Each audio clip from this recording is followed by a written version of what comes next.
Полезная распаковочка.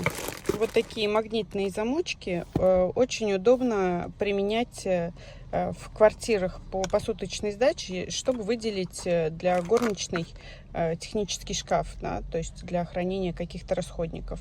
Не нужно ничего сверлить, можно сверлить, но не обязательно. В принципе, они клеются вот на самоклейку, открываются методом прислонения к двери вот такого магнитика. И защелка вот эта открывает дверь. Очень удобно. В принципе, мы пользуемся уже не первый раз, покупаем.